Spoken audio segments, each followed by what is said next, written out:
계속해서 마태복음을 생각을 해보도록 하겠습니다. 오늘은 이제 우리가 지난 시간까지 예수님께서 사역을 하실 때 예루살렘에서 하지 못하고 이방의 땅에서 할 수밖에 없었던 그런 내용들을 살펴보았죠. 그리고 이제 이어지는 부분에서는 예수님께서 구세의 사역을 시작하는 그러한 내용들, 구세의 사역을 막 시작하기 전에 무엇인가 한 가지 일을 합니다. 그게 뭐냐면 이제 제자들을 선택하신 것인데요. 그 제자들의 선택 속에서 우리는 그 5가지인데요. 그 5가지를 우리가 생각하다 보면 시간이 너무 걸려서 2가지만 먼저 할까 했더니 그것도 너무 좀 길더라고요. 그래서 하나하나 해가도록 하겠습니다. 그래서 오늘은 제자들의 신앙과 생활의 성품, 어떤 삶을 살았는가, 그들의 신앙과 그들의 생활 습관, 생활의 모습들을 한번 생각해보는 첫 번째 시간이 되겠습니다. 자, 오늘 본문은 마태복음 4장 18절에서 22절까지인데 우리 다 같이 한 목소리로 같이 봉독하도록 하겠습니다. 갈릴리 해변에 다니시다가 두 형제 곧 베드로라 하는 시몬과 그 형제 안드레가 바다에 금을 던지는 것을 보시니 저희는 어부라. 말씀하시되 나를 따라오너라. 내가 너희로 따리라 하시니 저희가 곧 그물을 버려두고 예수를 쫓으니라.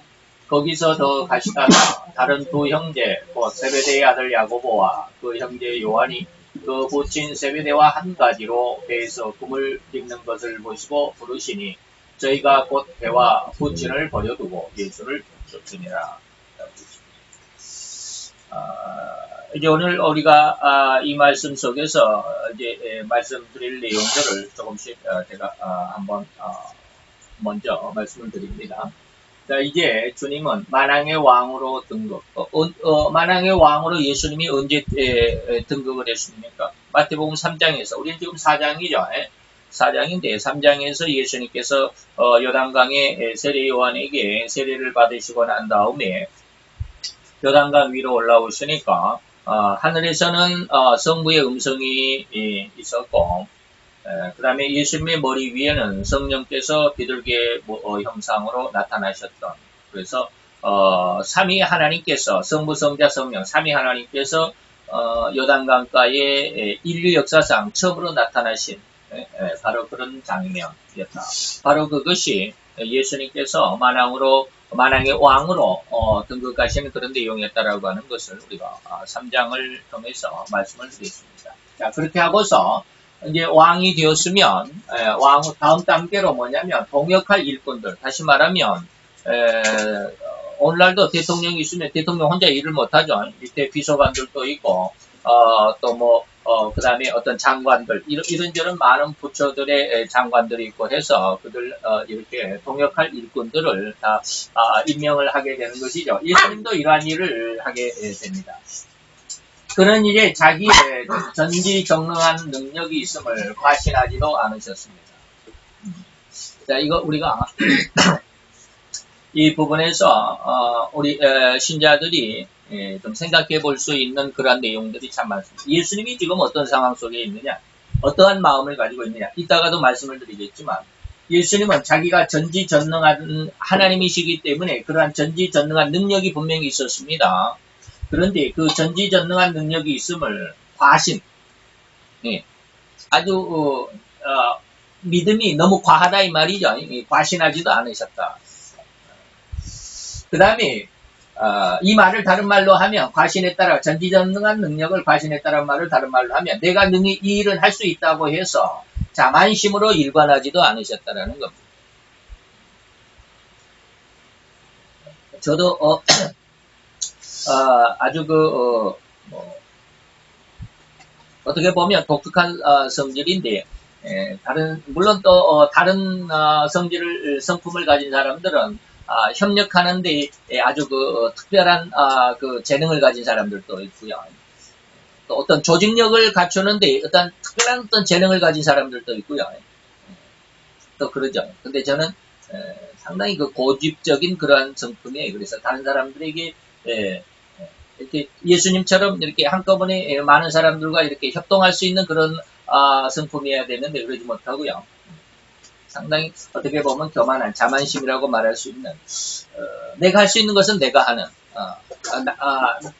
남이 하는 남이 내 일을 해주는 것이 별로 뭐랄까니 편하지 않는 달갑지 않다라기보다는 편하지 않는 마음이 편하지 않아요.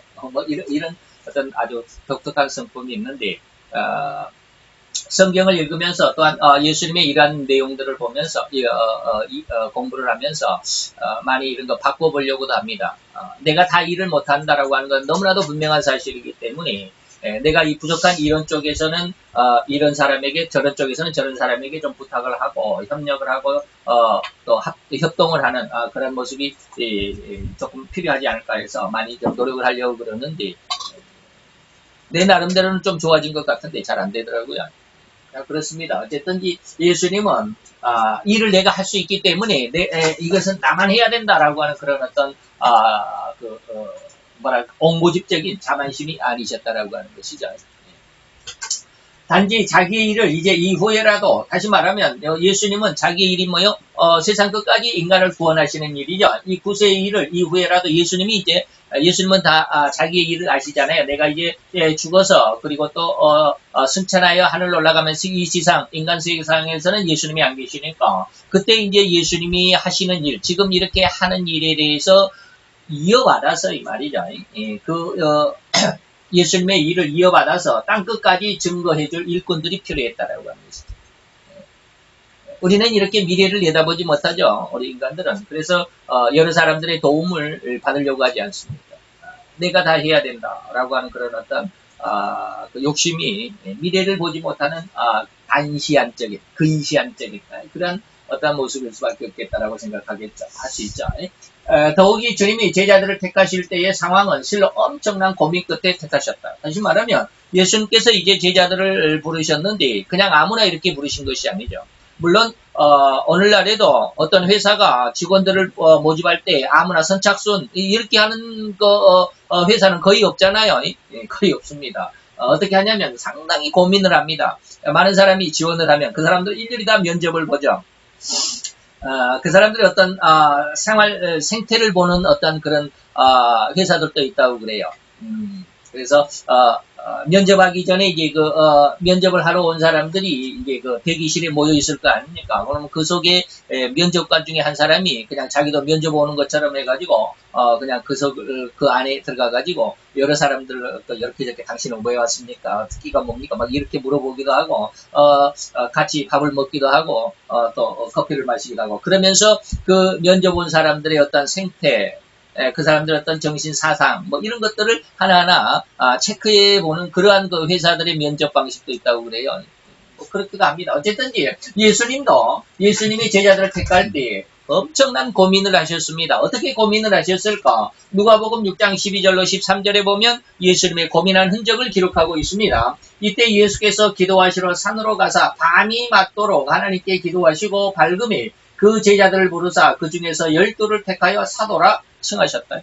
예수님께서 제자들을 택할 때 어떻게 하셨어요? 철야 기도하셨다. 철야로 기도하셨다. 그리고 12명을 택했다라고 하는 것이죠.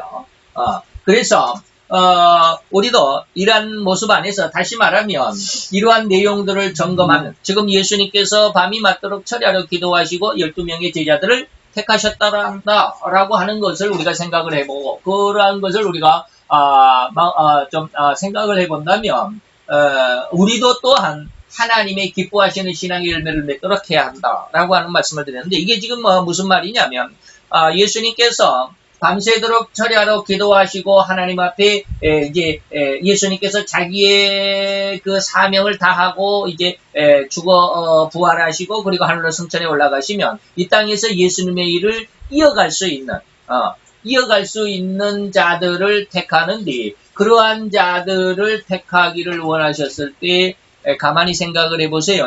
그 많은 유대인들 중에서 당시로 생각을 해보면 이 말이죠. 그 많은 유대인들 중에서 예수님이 제자로 선택할 수 있었던 사람들은 12명밖에 없었다라는 뜻입니다.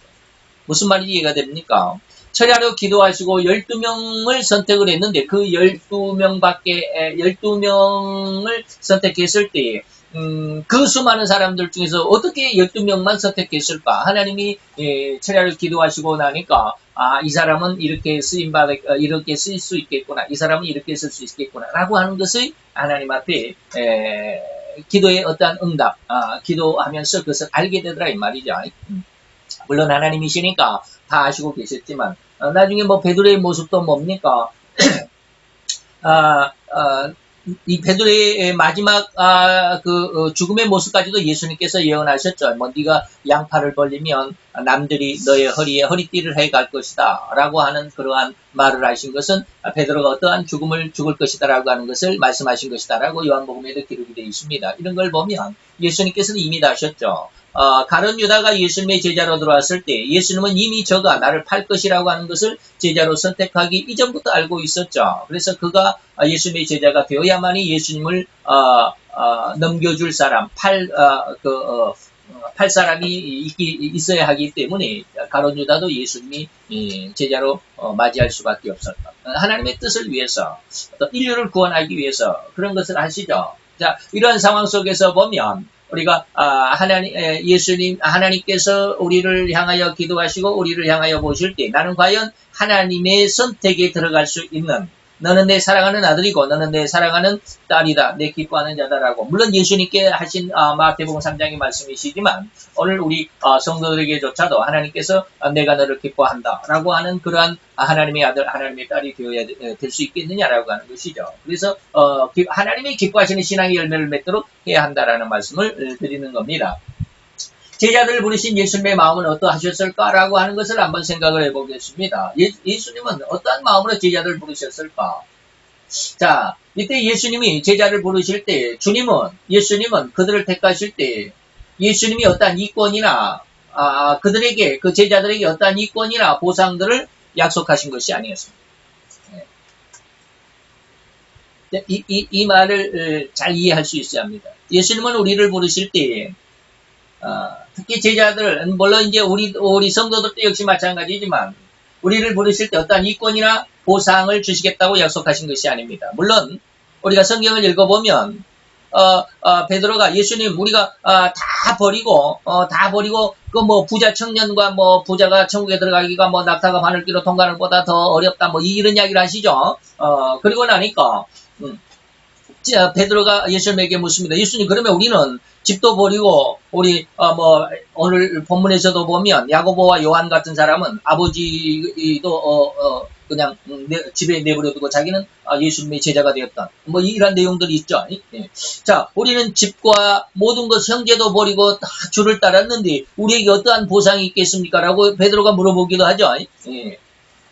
자, 그런 상황 속에서 예수님께서 하나님의 나라에 너희가 내 아버지 집에 너희들이 거할 곳이 많다라고 이렇게 요한복음 14장에도 말씀하시는데, 물론 그러한 것은 이제 이후의 일이고 예수님이 제자들을 택할 때 어떠한 이권이나 보상들을 하신 것이 아닙니다. 나중에 이제 물론 보면 내가 사람을 낚는 어부가 되게 하겠다라고 하시는 어떠한 내용들이 이제 곧 나오겠지만 그때는 다음에 잠깐 후에 말씀을 드리기로 하고요. 어쨌든지 우리는 그러죠. 면접을 보러 가면 당신이 우리 회사에 들어오면 이런 일을 하게 될 것이고 이러이러한 보상이 주어질 것이고 이러이러한 어떤 내용들이 있을 것입니다. 이러이러한 저러저러한 업무를 하게 될 것입니다라고 하는 어떤 그 계약을 체결을 하죠.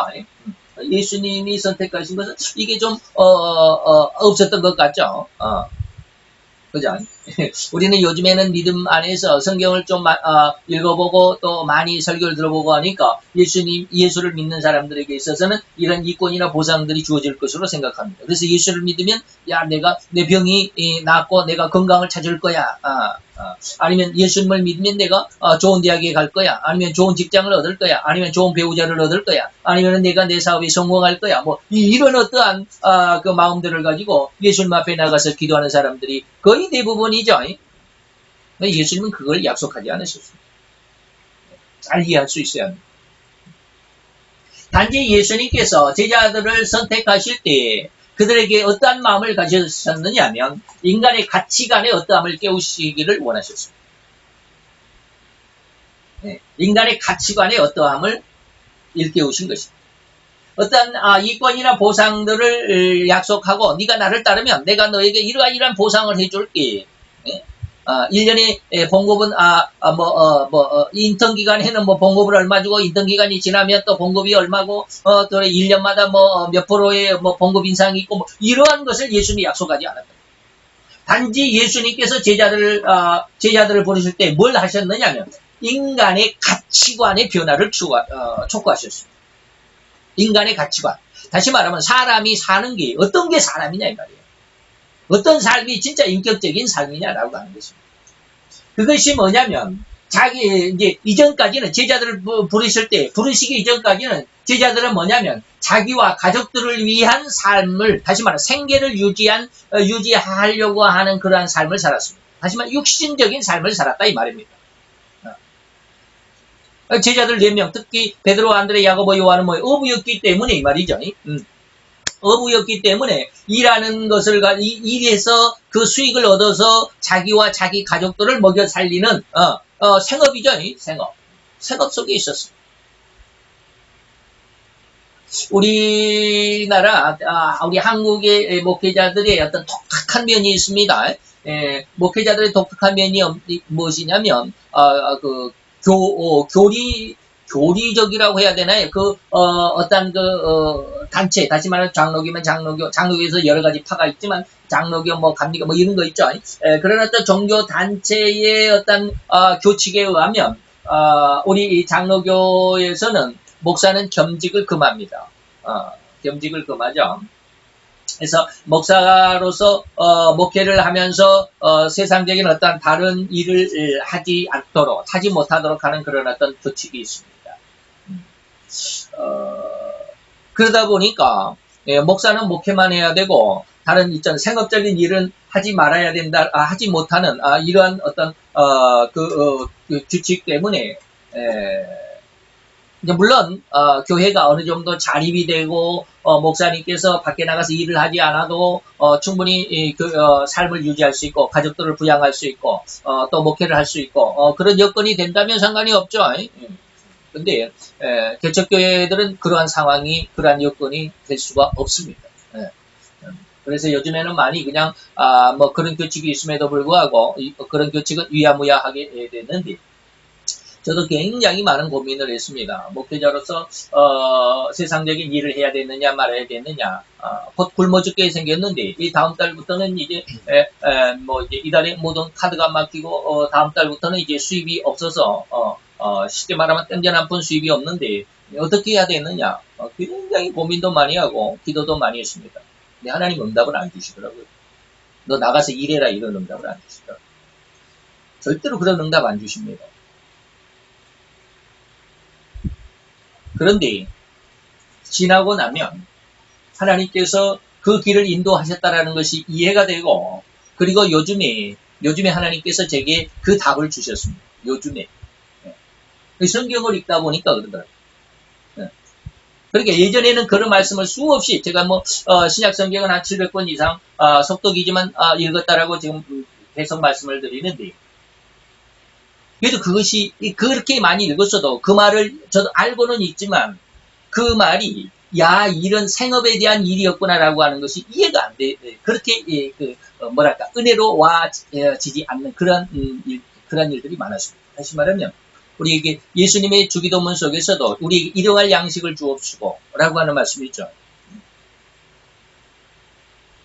근데 그거를 어떻게 해서 물론 성경적인 어떤 내용 안에서, 그 성경의 문맥 안에서 그 내용의 의미는 알고 있지만 그것이 생업 속에서 내가 내 생업을 이어갈 수 있는 어떤 길을 열어달라고 하는 그런 기도였다라고 하는 것을 요즘에서 느끼게 됩니다. 삶의 현장 속에서 어떤 성경적인 어떤 그 성경 앞뒤 문맥에 따른 어떤 문맥의 해석에 은혜에 의해서가 아니라 현장 속에서 읽습니다. 그러면서 하나님께서 또 제게 또 느끼게 하신 것은 뭐냐면, 바울도 그런 것은 우리가 신학교 다닐 때도 그런 이야기를 많이 합니다. 목회자는 생업하는 그런 겸직을 하지 못한다라고 이렇게 신학교 다닐 때도 그런 것을 교칙을 배우게 되면 그러면 이제 가장 먼저 나오는 반론이 뭐냐면, 아니, 사도 바울도 천막 짓는 일을 했잖아요. 이게 가장 먼저 신학생들 중에서도 그런 문제가 대두가 됩니다. 사도 바울도 목회하면서, 다시 전도하면서 천막 짓는 일을 했잖아요.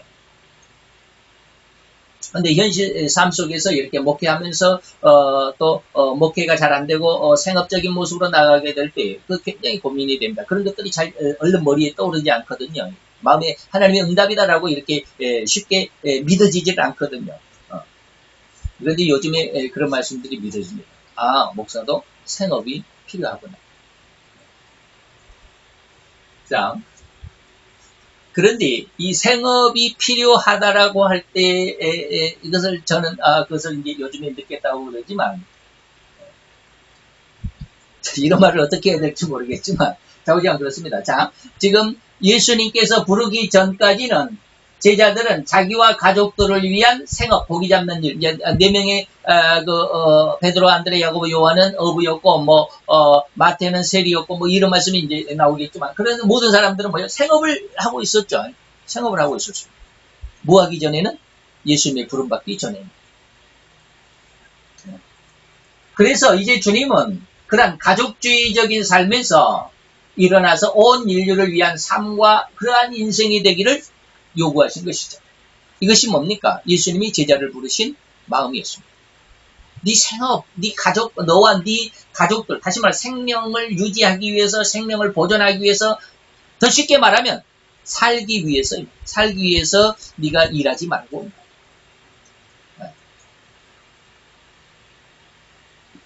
제 느낌, 요즘에 하나님 앞에 느낌에 기도하는 게 그겁니다.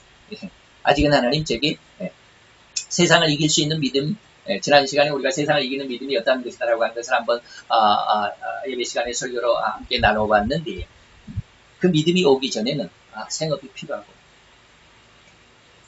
그래서 우리가 예수님의 부르심, 다시 말하면 우리가 하나님의 그 세상을 이기는 믿음이 온 사람들에게는 생업적인 삶을 살지 않습니다. 그래서 저도 썬다싱의 그 일기에 대해서, 썬다싱의 그 생애에 대해서 몇 번 읽어봤습니다. 예전에, 몇 년 전에도. 근데 요즘에 한번 읽어봤거든요. 굉장히 큰 충격입니다. 내 마음속에.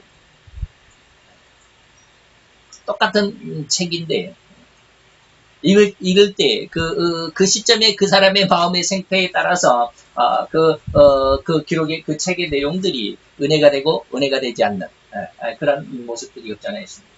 그래서 이제 예수님은 제자들을 가족주의적인 어떤 생업에서 일어나서 거기서 벗어나서 온 인류를 위한 삶, 온 인류를 위한 그런 인생이 되기를 원해서 예수님께서 제자를 부르셨다라고 하는 것입니다. 그래서 그들로 인해서 그렇게 부르심을 받은 자들로 인해서 이제 제자들로 인해서 이 말이죠. 그래서 그들은 부르심을 받은 자들, 다시 말해 제자들은 곧 인류에게 구원의 빛을 주는 누가 되었다? 사도가 되었다. 이런 내용들이 오늘 우리의 그 믿음 속에서 이런 내용들이 아지랑이처럼 피어오를 수 있는, 믿음으로 성장해 갈 수 있는 그런 은혜가 있어야 되지 않을까라고 하는 것이죠. 그러면 예수님의 제자들을 부르시는 것도 똑같은 말이죠. 똑같은 말을 지금 다시 하는 겁니다. 자, 주님은 자기 이권을 부르심이 아니었습니다. 예수님은 자기의 이권을 위해서, 다시 말하면, 자기의 뭐라 그럴까요? 세를 과시한다고 그러죠. 우리 목회자들 속에서도 제가 예전에 그런 말씀들을 가끔 했습니다. 목회자들이, 노예나, 시차례나 노예를 가게 되면, 가끔마다 이제, 큰 교회 목사님들 그런 말 전혀 하지 않습니다. 이미 그런 단계를 지났기 때문에. 그런데 이제, 개척교회, 이제, 햇병아리 목사들, 이런 사람, 목회 개척을 이제 시작한 이런 목사들 가운데, 이런 사람들끼리 모여가지고, 시차례나 노예 가서 이제 점심시간이나 휴식시간에 하는 말이 다 그렇습니다. 이번에 개척하셨다면서요. 교회에 대해서, 교회 상황에 대해서 물어보고, 교세에 대해서 물어보고, 교세에 대해서 물어본다라는 말에 교인이 몇 명이나 되느냐, 이런 내용들이죠. 자, 내가 교회를 개척하는 것은 하나님의 영광을 위해서 방금 예수님께서 제자를 부르신 것은 구세사역. 예수님께서 이제 땅에 승천하시고 안 계실 때 그 예수님의 일을 대신 이어갈 수 있는 그런 어떤 목회 사역을 하기 위해서 제자들, 곧 목사들을 부르셨다라고 하는 겁니다. 그런데 오늘날에는 그러한 사명의식이 거의 없어요. 저 역시도 이러한 말씀을 저희 스승 목사님에게 많이 설교를 들었기 때문에 그렇지 않으려고 너무 예를 쓰지만 안 되더라고요. 현실이. 예. 목구멍이 포도청이라는 우리말처럼 말이죠. 넘어갈 수가 없어요. 이 물질적인 문제를 넘어갈 수가 없어요. 그냥 그 자리에서 굶어 죽을 때까지 하나님이 도와주실 때까지 그냥 굶고 있을까. 글쎄요. 제가 변명을 하자면 나 혼자라면 그렇게 할 수 있을 거다. 나 혼자라면. 내가 굶어 죽더라도 하나님 응답하실 때까지 나 그냥 그렇게 하겠습니다.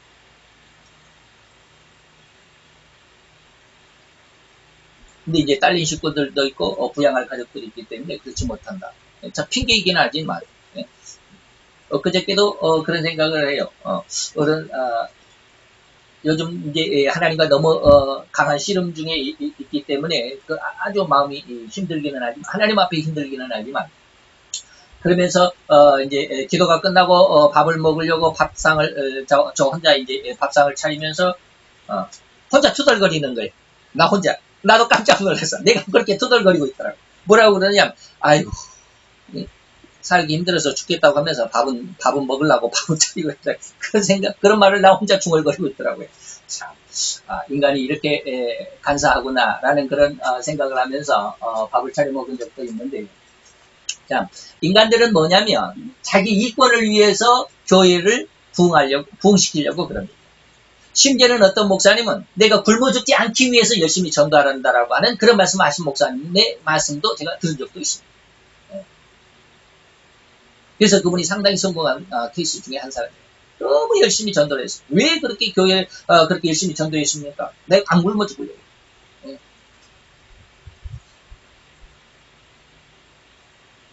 우리는 그러지 않아요.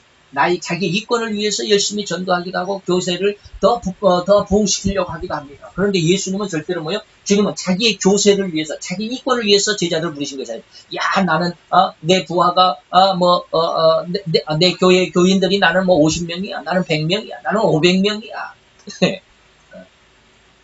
예수님은 절대로 그런 어떤 자기 이권이나 자기 교세를 자랑하기 위해서 제자들을 부르신 것이 아니셨습니다. 네. 오히려 모든 자들을 위한 진정한 인격으로의 삶을 살도록 하기 위해서 이러한 인격을 갖추게 하기 위해서 예수님은 제자들을 부르셨다라고 하는 것입니다. 또한 그러한 삶에는 인간의 즐거움에만 목적하고 추구하는 삶이나 멸망을 부르는 분하비와 같은 삶이 아니었다라고 하는 것입니다. 이것이 바로 이제 육신적인 삶인데 예수님은 그런 육신적인 다시 말하면 생업적인 것에만 아니면 쾌락적인 어떤 삶에만 어떤 자기 어떤 좋아하는 것에만 목적하고 추구하는 그러한 그러한 성도들의 삶으로 하나님은 다시 말하면 이 말을 제가 여러분들에게 이해하기 쉽게 아주 그냥 요즘에 돌직구라고 그런 말을 하죠. 돌직구적으로 직접적으로 말하면 잘 먹고 잘 살게 하기 위해서 내가 너희를 부른 게 아니야 이 말이에요. 예수를 믿으면 사업이 성공하고 예수를 믿으면 건강해지고 예수를 믿으면 공부를 잘하게 되고 문제가 해결하고 물론 그거 있습니다. 그러나 그것이 주 목적이 아니다라고 하는 거예요. 그것은 부목적이에요. 2차적인 목적이고 2차적인 하나님의 축복이에요. 1차적인 축복을 제가 지금 말하는 겁니다. 하나님은 절대로 우리 성도들을 불러서 내가 너를 세상에서 가장 뛰어난, 그래서 가장 훌륭하게, 가장 성공한, 가장 행복한, 가장 풍요로운 그러한 삶을 살게 해주겠다라고 그렇게 해서 그 제자들을 부르신 것이 아니다라는 거예요. 이것을 사도 바울은 뭐냐면 이것은 육체적인 일이야. 그 육체적인 일에서 예수님께서 너희를 부르셨잖아. 이게 예배소서의 말씀입니다. 진정한 인격으로의 삶으로 인도할 수 있는 가장 아름답고 귀한 일 또한 그 목적으로 부르심이었습니다. 그래서 예수를 믿는 다시 말해 우리가 신앙을 갖는 믿음의 주 목적이 무엇인지를 우리는 확실히 알고 있어야 합니다. 예수님 앞에 가서 내 사업이 잘 되기를 기도하는 그런 것보다는 우리가 가장 인격적인 삶이 무엇이냐 사람다운 삶이 무엇이냐 신앙이 무엇이냐라고 하는 것입니다. 그것이 바로 가장 아름답고 그것이 가장 귀한 일이라고 하는 것을 우리가 믿고 그 안에서 하나님 앞에 복을 받는 것이 뭡니까? 일용할 양식이 커지는 겁니다.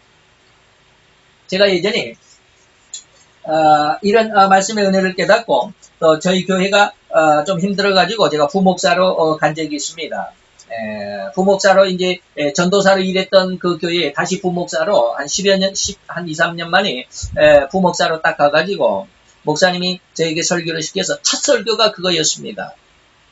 주기도문 중에서도 딱 한 구절, 우리에게 일용할 양식을 주옵시고. 마태복음 몇 장 몇 절인지 잘 모르겠습니다. 9장인가? 그래요.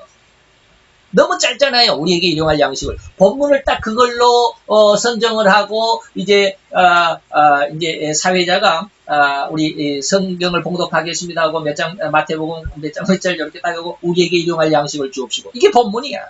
그러니까 성도들이 그 본문을 읽고는 다 웃었어요. 다 웃었어요. 좀 우스꽝스럽기도 하고 좀 코미디 같기도 하고 그러죠.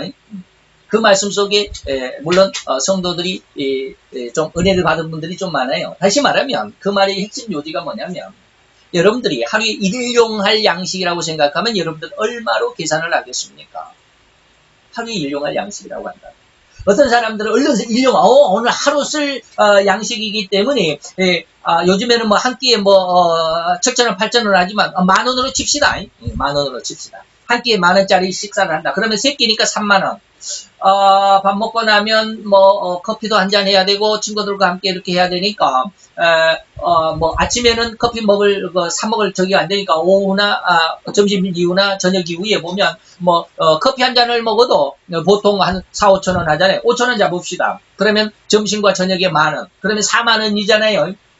왔다 갔다 차비 한 10,000원 잡읍시다. 그러면 50,000원이잖아요. 50,000원. 자, 그러면 얼른 생각해서 일용할 양식이 얼마냐 그러면 50,000원 이렇게 지금 제가 계산한 것처럼 10,000원짜리 밥을 세 끼 30,000원에다가 커피 2잔 하면은 5,000원짜리 2잔에다가 10,000원이면 40,000원에다가 차비 10,000원 하면은 50,000원이겠다. 그래서 일용할 양식 50,000원이라고 대답하는 사람들이 상당히 있을 것입니다. 그러면 50,000원이면 한 달이면 얼마가 될까? 한 달 월급으로 계산하면 50,000원이면 5, 3, 15, 150만 원. 그죠? 150만 원. 야, 나는 한 달에 150만 원이면 충분하겠어. 그런데 150만 원 갖고 턱도 없는 사람들이 있습니다. 쉽게 말하면 현대차 회장, 정몽구 회장 같은 사람 한 달에 150만 원 갖고 살겠습니다. 못 삽니다. 죽었다 깨어나도 못 삽니다.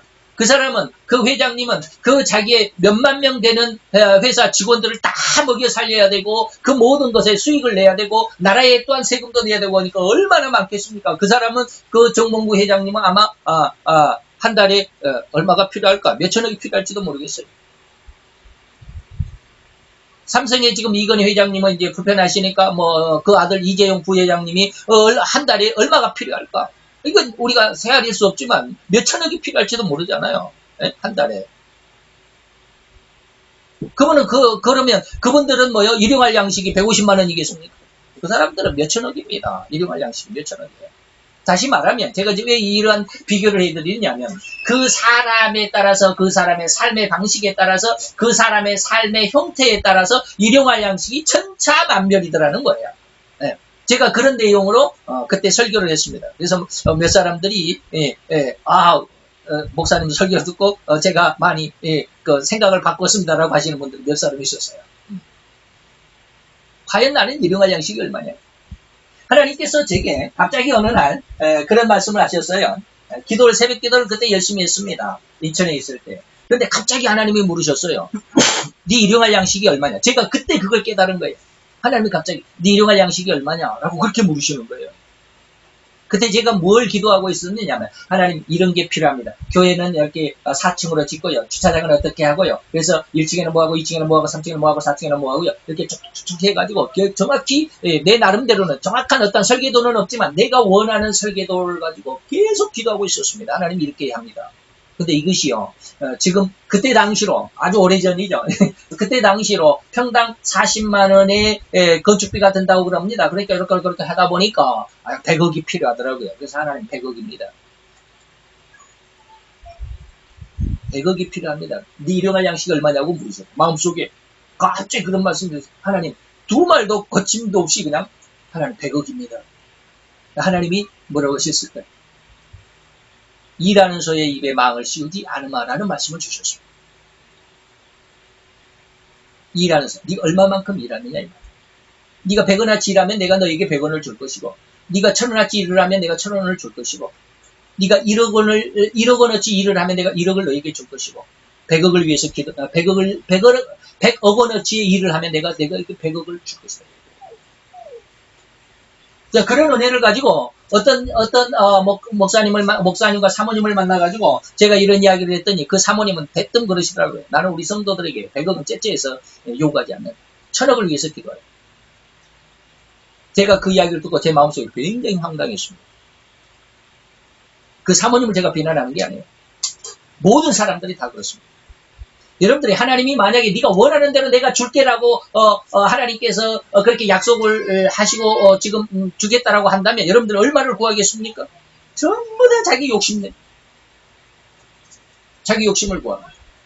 그건 하나님이 원하시는 것을 구하는 게 아니라 자기 욕심을 구한다는 거예요. 그래서 야고보서에는 네가 응답받지 못한 이유 두 가지가 있어요. 하나는 뭐요? 네가 요구하지 않았기 때문에 못 받은 거야. 두 번째는 뭐요? 정욕으로 쓰려고, 네 욕심으로 쓰려고 이 말이야. 그래서 하나님 응답을 안 하셔.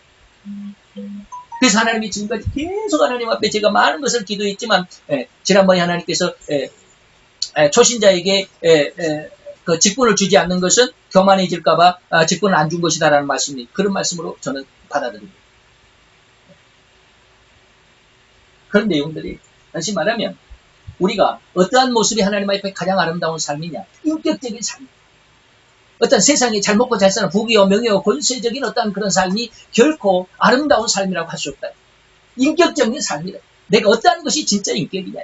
네.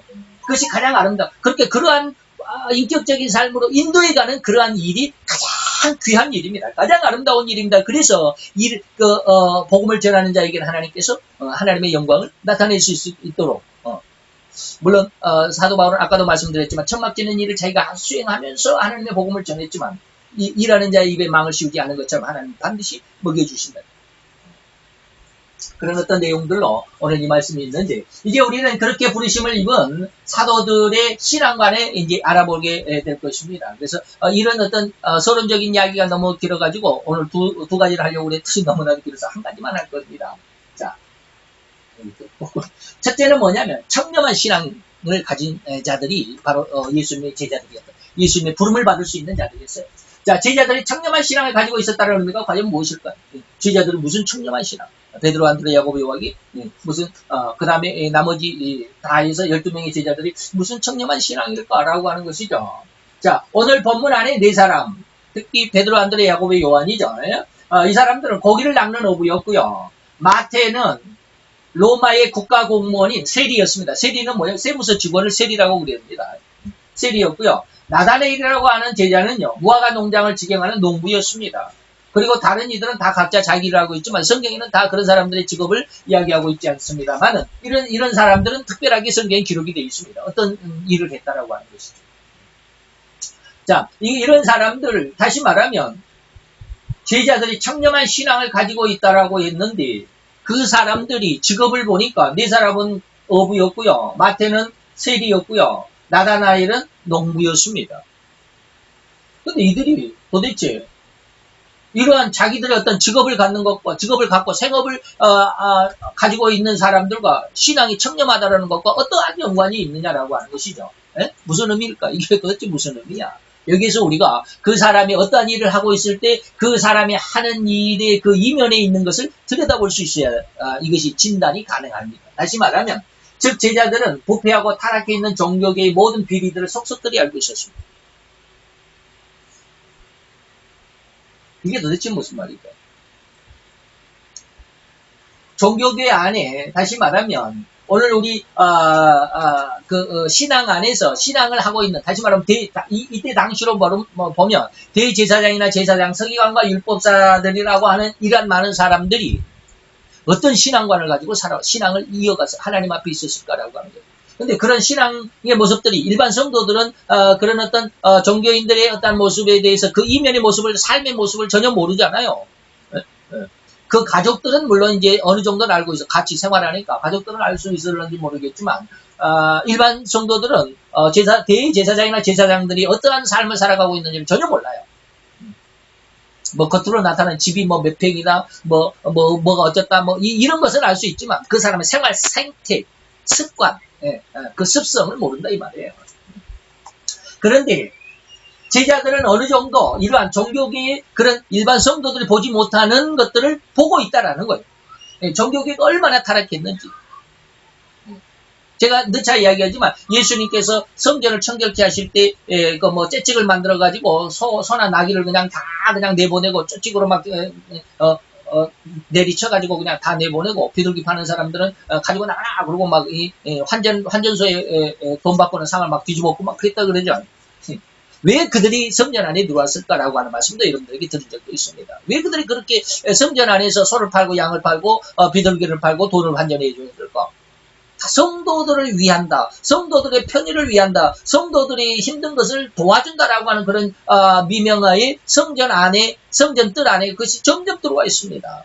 그러다 보니까 이런 성전 자리를 내주고 제사장들은 자리세를 받아먹는 거예요. 이스라엘이 11조로만 부족했나? 자우리는 어떻게든지 자리세를 받았어요. 그래서 바리새인들은 돈이 좋아한다라고 성경이 기록하기 때문에. 근데 그런 것들을 예수님이 못하게 하니까 이 종교인들이 화가 난 거죠. 그래서 예수를 죽이려고 그래요.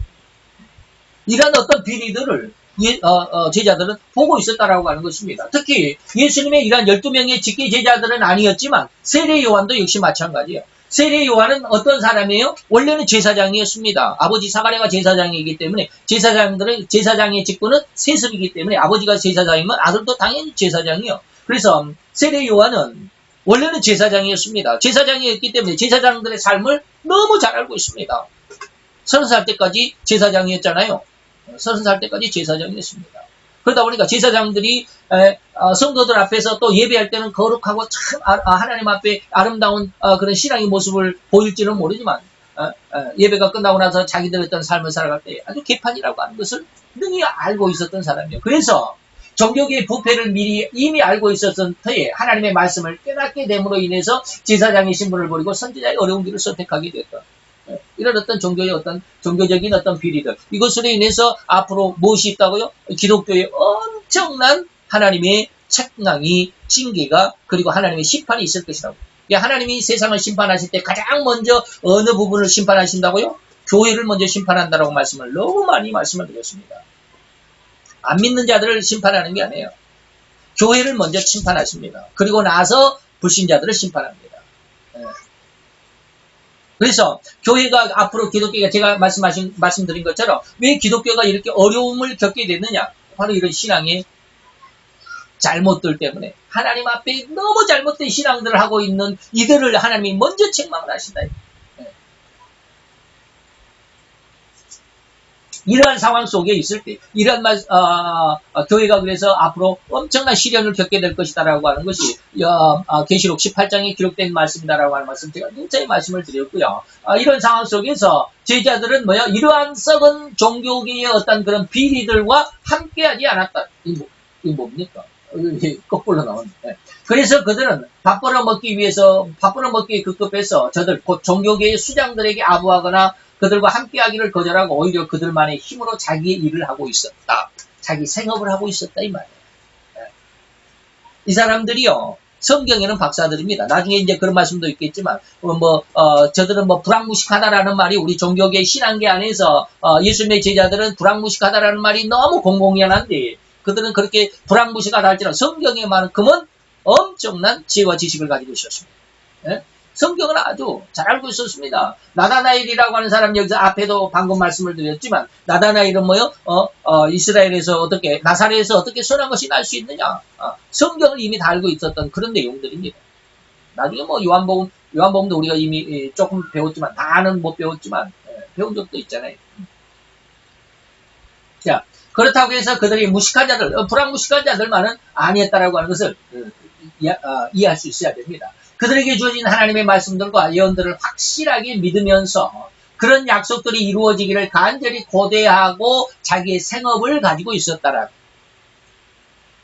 앞으로 이제 5가지를 제자들의 성법 5가지를 말씀드릴 때 이게 불황무식한 자들이 아니다라고 하는 말씀도 있겠지만 그들은 왜 그렇게 그들은 종교계에 투신을 하면, 다시 말하면 그들이 바리새인 파에 들어가게 되면 아마 들어가는 즉시로 아주 중직을 차지할 수 있을 정도로 엄청난 그런 성경에 대한 재능, 아니면 성경에 대한 지혜와 지식, 그리고 하나님에 대한 믿음을 가지고 있었던 사람들입니다. 그런데 왜 그들과 함께 하지 않았습니까? 바로 그런 종교계에 그들과 함께하면 그들의 어떠한 잘못된 비리와 부정부패에 같이 동참할 수밖에 없는 그런 상황이기 때문에 차라리 그러면 나는 내 믿음 내가 지키겠다. 내가 내 먹고 홀로 요즘 우리 말로 하면 먹구멍이 포도청이라고, 먹고 살아야 되니까, 살기는 살아야 되니까 나는 그냥 하나님을 믿으면서 나 혼자 살래라고 하면서 자기의 생업을 가지고 있었던 사람들. 이것이 바로 청렴한 신앙의 모습 내용이다라고 하는 것입니다.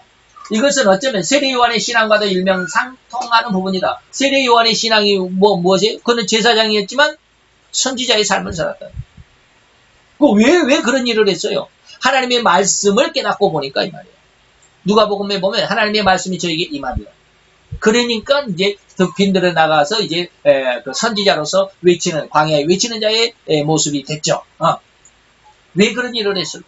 그는 제사장으로서 이스라엘의 11조를 먹고 받아서 11조로 살면 요즘으로 말하면 월 500 이상은 됩니다. 월 500만 원 이상의 월급장이면 됩니다.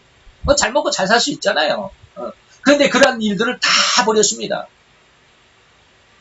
그러한 이스라엘 전체 인구의 국민들의 11조를 내버리고 뭘 먹고 살았어요? 메뚜기와 석청을 먹고 살았어요. 그 쉬운 겁니까? 메뚜기와 석청 얻는다는 게 쉬운 일이에요? 길 가다가 발에 돌뿌리 하나 걸린 것처럼 그렇게 아무데나 있는 것이 아니잖아요. 메뚜기 잡으려면 이게 여러분 맨손으로 메뚜기 한번 잡아보신 분들이 있습니까? 못 잡습니다. 네? 석청, 여러분들이 무엇이 석청인 줄 아십니까? 석청이 옆에 있어도 발견을 못해요. 왜? 구멍 속에 있기 때문에, 돌돔 사이에 있기 때문에 몰라요. 전문가들 아니고 모르고. 먹고 살기가 그만큼 힘들었지만, 그러나 그것이 뭐예요? 하나님이 주시는 양식으로 우리가 비유할 수 있다면, 하나님이 주신 것만을 먹고 사는 그런 신앙. 그리고 제사장은 에봇을 입었잖아요. 온 이스라엘 국민이 그 옷을 입은 사람에게는 경의를 표할 수밖에 없는 그런 엄청난 권세를, 그리고 존경을 상징하는 그런 에봇이었는데 그걸 내버리고 뭐요? 낙타토롯을 입었잖아요. 제사장들이 살 수 있는 사택이죠. 사택. 오늘날로 말하면 대리석으로 그냥 휘황찬란하게 아주 그냥 냉난방 시설이 완전히 올해와 같은 이러한 폭염 속에서도 전혀 그 폭염 열대야를 견디지도 않고 그냥 선선하게 살 수 있는 그런 아주 냉난방 시설이 잘 되어 있는, 요즘으로 말하면 이 말이에요. 그러한 사택에 살 수 있었던 그러한 제사장의 직분을 버리고 어디서 살았어요? 광야에서 풀을 요를 삼고 하늘의 구름을 입을 삼아서 살았던 사람이 세례 요한이야. 왜요? 종교계의 비리를 알고 하나님의 말씀을 깨닫고 보니까 기독교가 이렇게 해가지고는 하나님 앞에 징계를 받을 수밖에 없겠다. 그래서 하나님의 말씀으로 살고자 뛰쳐나온 사람이 세례 요한이에요. 오늘 제자들도 바로 이 세례 요한의 신앙과 일맥상통하는 부분이다 라고 지금 말씀드리는 것이죠. 왜 자꾸 거꾸로 나오나? 겉으로는 모든 유대인들의 존경과 부러움의 대상이기도 하였으나 내면으로는 극도로 심각하게 썩어서 냄새나는 그들, 대제사장들, 그리고 성경과 율법사들, 그리고 바리새인들과 사두개인들 등 이들의 어떤 모습들을 지금 말씀을 드렸습니다. 제자들은 그들의 겉과 속이 그렇게 다른 자들과 함께 어깨를 나란히 할 수 없었던 자들입니다. 그래서 세속을 떠나서 깊숙이 숨어서 오늘날처럼 그냥 뭐라고 그럽니까? 오늘날에는 뭐라고 그러죠? 이 말을 뭐라고 그러는데, 세속을 떠나서 깊숙이 혼자 숨어 사는 것을 뭐라고 그래요? 은둔생활. 원래는 그 단어가 생각이 안 나. 요즘에 그렇게 은둔생활을 하지 않았을지라도, 제자들은 은둔생활을 하지 않았을지라도, 그런데 이런 제자들의 그런 마음이, 제자들은 지금 은둔생활을 하지 않았지만 잘못된 쪽으로 발전한 것이 제가 이렇게 말하면 아주 이런 사람들은 아주 기분 나쁠지 모르지만 수도원들입니다. 수도원들이 은둔 생활을 하잖아요. 세상에 그런 물론 그들이 하나님을 찾기 위해서 아주 열심히 수도하고 기도하고 기도에만 전념을 하겠다고 하는 그런 어떤 열정은 감사하지만 또 경의를 그런 어떤 마음에는 경의를 표하지만 은둔 생활로 들어가 버리잖아요. 세속을 떠나 버리잖아요. 그런데 제자들은 그렇게 세속이 너무 썩어 탈지라도 세속을 떠나질 않았습니다. 그들 나름대로 자기 일을 생업을 가지고 있으면서 하나님을 기다리는 그리고 하나님을 믿는 그 믿음을 키워가는 그러한 신앙, 그러한 삶의 생태였다라고 하는 것이죠. 나다나엘 역시 그러한 부패한 종교계와는 아예 등을 돌리고 자기만의 무화과 농장을 경영하면서 농부로서 구세주를 기다리고 있었던 사람이다 라고 하는 것이죠. 마태는 비록 로마의 앞잡이라는 놀림을 받는 세리였지만 원래 마태의 이름은 뭐요? 레위라고 하는 이름입니다. 레위는 뭐요? 쉽게 말하면 목회자입니다. 오늘날로 말하면 목회자예요. 마태는 그렇게 쉽게 말하면 자기 이름처럼 레위 직분을 가지고 살면 먹고 살 수 있습니다. 충분히 먹고 살 수 있습니다. 힘들지 않게 먹고 살 수 있습니다. 제사장은 아니지만 혹시 뭐 압니까? 레위 족속에서 제사장이 나니까 제사장의 직분을 얻을 수 있을지도 몰랐습니다. 그럼에도 불구하고 마태는 자기 레위라고 하는 그런 어떤 이름이나 그런 어떤 직분을 내버려 두고 수많은 사람들의 고혈을 짜는 듯한 종교계에 투신하고자 하지 않았다라고 합니다. 이것이 바로 제자들이 그런 어떤 청결한 신앙의 모습을 볼 수 있다라고 하는 것이죠. 차라리 나름대로 일을 하지만 생업을 가지고 있으면서 때를 예수님이 하나님의 말씀의 때를 기다리고 있었던 것입니다. 하나님의 죄를 하지 않는다고 해서 만약에 징계를 하시겠다고 한다면 너 왜 목회 일을 안 하냐? 너 왜 믿음을 가지고 있어 믿음적인 일을 안 하고 왜 먹고 살기 바쁜 그런 어떤 생업만 하느냐라고 하나님이 징계하신다고 하면 절대로 그 징계에 복종하게 그러면 하나님 내 징계를 달게 받겠습니다. 그러나 나는 저들과 함께 할 수 없습니다. 라고 하는 그런 것. 이런 어떤 다짐, 결심이 있었던 제자들의 모습입니다. 이처럼 제자들 모두는 그러한 신앙의 청결함을 가지고 있었던 자들이었습니다. 그러면 이제 한 5가지 질문을 가지고 우리가 생각을 이것은 여러분들에게 마음속으로 대답을 하시고 제가 계속 다 여러분들에게 지적을 해드리도록 하겠습니다. 첫 번째 뭐냐면 나의 최대 관심사는 무엇일까? 나는 지금 내가 내 삶을 유지하는데 나는 무엇을 위해서 사느냐 이 말입니다. 모르죠. 천하만국과 그 영광. 천하만국과 그 영광이 무엇이다라고 하는 거 우리가 앞에서 배웠죠. 사단이 예수님께 나왔을 때 유혹하는 마지막 3번째 시험이 천하만국과 그 영광. 그것이 뭐였는가라고 하는 것이죠. 다시 말하면 오직 이 세상에서 가장 잘 살고자 하는 욕망입니다. 이런 욕망이 없는 사람이 없어요. 심지어는 우리 목회자들 중에서도요, 가끔 가다가 그런 말을 이제 우스갯소리를 하는 분들이 있습니다. 물론 저도 그런 말을 몇 번 하기도 했지만 요즘에는 그런 말 하지 않습니다. 다시 말하면 세상에 돈 좋아하지 않는 사람이 있으면 나와봐 이런 말 있잖아요. 다 돈을 좋아한다. 요즘에 진짜 하나님의 말씀을 제가 깨닫고 나서는 그런 말 하는 것이 하나님 앞에 얼마나 불경스러운 일인지를 알고 있습니다. 그건 하나님 앞에 옳은 믿음의 말이 아닙니다. 두 번째, 부유하고 풍요로움이 내 관심사인가? 아니면 명예와 권세와 능력의 삶을 살기를 원하는가? 하나님의 가장 원하시는 성도의 삶은 오로지 하나님만 의뢰하는 삶인 것을 아는가? 요즘 저 이것을 위해서 무지 기도합니다. 하나님만을 위해서 사는. 썬더싱의 그 전기를 읽어보고요. 예전에는 그런 걸 못 느꼈는데 요즘에 한 2번 읽어봤거든요. 짧아요. 아주 짧아요. 두꺼운 책이 아닙니다. 굉장히 큰 도전을 받습니다. 이것이 하나님의 목회자의 삶이구나. 다시 말하면 오로지 하나님만 의지하는, 하나님만 의뢰하는, 하나님만 믿고 살아가는 세상적인 것, 그 어떤 것에도 유혹되지 않는 이렇게 살아가니까 썬더신도 그래요. 썬더신도 자기가 원래 시크 교도 집안이잖아요. 신이라고 하는 이름이 시크 교도들의 그 상류층에게 주는 이름입니다. 신이라고 하는 것이. 시크 교도들이 시크 교도였는데 그 시크 교도 안에 삶을 살다가 어느 날 하나님 앞에 은혜를 받죠. 그래가지고 아버지에게 나는 예수님을 만났습니다. 그래서 예수님을 위해서 내가 이제 내 인생을 바치겠습니다라고 하니까 아버지가 분명히 반대하죠. 너는 시커교도야. 시커교도 안에서 너는 이렇게 군인으로서 세상의 어떤 명예와 권세와 그리고 많은 이권을 가지고 너는 살아야 돼. 그런 어떤 훌륭한 삶을 살아야지. 예수로 이교 다시 말하면 뭐라 그럽니까? 종교를 바꾼 걸 뭐라 그러죠? 개종해서는 안 된다고 그러죠. 그래가지고 개종을 한다라고 끝까지 그러니까 아버지가 마지막 식사를 대접을 합니다. 아들 산다싱의 밥에 독약을 탑니다. 아들 죽이려고. 그랬던 아버지거든요. 그런데 그 아버지가 나중에 이제 산다싱이 너무 그 인도와 그 뒤에 티벳과 이런 그 주변 국가에까지 그 히말라야 산맥을 맨발로 막 넘어다니면서 수십 차례 맨발로 넘어다니며 다른 사람은 한 번도 건너가기가 힘든데 산다싱은 아주 수십 차례 왔다 갔다 건너왔다 맨발로 그것도 그렇게 하면서 하나님의 복음을 증거하고 나중에 이제 병을 얻지만 40살 되기 전에 병을 얻습니다. 그래가지고 40살 40대 초반에 아마 죽었을 거라고 이렇게 가정들을 하는데 어쨌든지 그가 이제 병을 얻어서 거의 이제 몸을 움직이기 힘들 정도가 됐을 때 아버지가 돌아가십니다. 30살 30대 후반쯤에 아버지가 이제 돌아가시는데 아버지가 돌아가시면서 그 아들 썬더싱에게 엄청나게 많은 재산을 남겨줍니다. 처음에는 그렇게 죽이려고 했던 아버지였는데도 나중에 산다싱의 그러한 어떤 그 모습을 전 세계적으로 알게 되죠.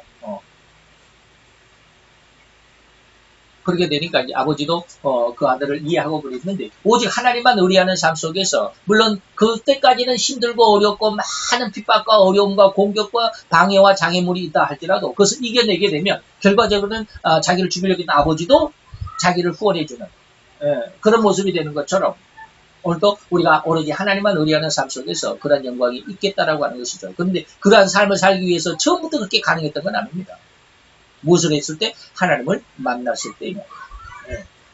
우리는 그런 모습이 되어야 되겠죠. 두 번째, 나는 인간적이고 세상적인 이권에 아무런 욕심이 없다고 자부할 수 있습니다. 이렇게 말하면 믿음이 아주 충만해 있는 사람들은 다 대답할 수 있습니다. 그렇습니다. 나 하나님을 위해서 나는 인간적이고 세상적인 이권 전혀 욕심이 없습니다. 저도 돈에 전혀 욕심이 없다는 사람들 몇 사람 만나봤습니다. 아주 믿음이 충만할 때 나는 돈에 대해서는 상관없습니다. 나는 돈에 대해서 이제 초월했습니다라고 하는 사람들. 근데 그 사람들이 한 6개월도 못 가가지고 돈 때문에 아주 박살나는 걸 봤습니다. 제가 그때는 믿음도 없던 신학생이었을 당시였지만, 우리는 우리들 인간은 자기 자신이, 이런, 질문들을 한번 해보고 싶어요. 나는 이 세상에 대한 하나님의 섭리가 보이는데, 이걸 볼 수 있는 사람이어야 세상적이고 인간적인 욕심이 없어질 수 있습니다. 이게 안 보이면 절대로 이 인간적이고 세상적인 세상의 부귀와 다시 말하면 천하만국과 그 영광에 대해서 전혀 놓을 수가 없습니다. 두 번째는 뭐예요? 이 세상이 하나님께 대한 행동, 세상이 하나님께 대한 행동, 다시 말하면 세상이 온통 죄라고 하는 것이 보이는 거예요. 이게 보여져야 됩니다. 그리고 내가 바로 그 이 세상이 죄가 보인다고 그러는데 그 죄된 삶에 내가 바로 대장이야. 사도 바울은 뭐야? 내가 뭐라고 그럽니까? 죄인 중에 괴수다라고 고백했죠. 바로 그런 모습으로 내 삶의 모습이 내 속마음이 보이는가 이 말이에요. 나는 진실로 이런 죄된 삶을 회개하고자 했는가. 세 번째입니다. 내가 바라는 나의 삶의 형태는 어떠한 것입니까? 진실로 내 삶 속에서 하나님이 영광되기만을 원하는 삶인 그런 마음입니다. 굉장히 기도 많이 해야 됩니다. 하나님만이 내 삶의 주인임을 고백하는 삶입니다. 이런 어떤 고백이 있을 수 있는 그러한 믿음으로 성장하기 위해서 여러분들이 기도를 많이 해야 됩니다. 네 번째입니다. 나는 무엇을 행복이라고 축복이라고 생각하고 있습니까? 물질입니까? 돈이 많아지는 명예인가? 권세인가? 또 무엇인가 생명을 유지하고자 할 때 내 삶을 내 생활을 유지하는데 필요한 모든 것들 그 무엇이 나는 풍성하게 풍요로운 것이 행복이고 그것이 축복이라고 생각이 되어야 됩니다. 오늘 말씀 중에 그런 말씀들이 많이 나왔습니다. 인격적인 이 말을 많이 했습니다. 마지막, 나는 세상을 등질 수 있는, 다시 말해 세상을 등질 수 있다. 죽는다라는 말이 아니라 세상과 함께하지 않고 오로지 하나님만 믿을 수 있는가 이 말이에요. 오로지 하나님만이 세상의 주관자이심이 믿어져야만 이 말씀이 실현이 가능합니다. 그래서 하나님만이 세상의 주관자라는 말씀을 저는 너무나도 잘 알고 있기 때문에 그 말씀대로 내가 내 믿음 안에 내 속에 믿음이 이루어지기를 기도하지만 잘 안 되더라고요. 정말로 잘 안 되더라고요. 오직 하나님만이 영광의 주인님이 믿어져야만 합니다. 오직 하나님만이 이 세상을 심판하실 분이심이 믿어져야만 합니다. 끝이라는 말이 없어가지고. 이런 모습을 통해서 오늘 이 시간 우리가 제자들의 어떤 신앙의 모습, 그리고 하나님께서 어떠한 성품들을 하나님의 제자로 부르셨던가, 하나님의 사도로 부르셨는가를 살펴보았습니다. 첫 번째 요건을 살펴보았습니다. 다음 시간에는 앞에 이제 서론 부분이 없으면 두 가지에서 2시간 정도 할애해서 우리가 한번 살펴보겠지만, 오늘 이 시간 우리의 신앙의 모습을 다시 한번 재정립할 수 있는 은혜의 시간이 되었으면 감사하겠습니다. 기도합니다. 할렐루야. 주님 여호와여, 주께 감사함을 드리나이다. 주의 영광 앞에 있는 이 시간, 오늘 우리들에게 주신 아버지의 말씀 속에서 내 삶을, 그리고 내 신앙을, 그리고 내가 하나님 앞에 있는 내 생활의 모습을 온전히 들춰내서 하나님 앞에 연락되기만을 원하는 아버지의 간절함으로 이 시간 내 모습을 드리나이다. 아버지 하나님, 내 마음속에 하나님에 대한 신앙과 아버지 하나님 내 삶의 모습, 그리고 내 삶의 생태, 모든 것들을 내려놓고 하나님의 것으로 더욱더 풍성하고 충만하고 하나님의 것으로 세상을 넉넉하게, 그리고 담대하게 이겨갈 수 있는 귀한 믿음으로 성장하기를 원합니다. 주의 말씀이 오늘 아버지여 세례 요한에게 임했던 것처럼 오늘 우리들의 모든 각자 심령 속에 그대로 임하여지는 큰 은혜의 역사가 이루어지기를 소원하며 기도하며 예수 그리스도의 이름으로 기도하여 싸움나이다.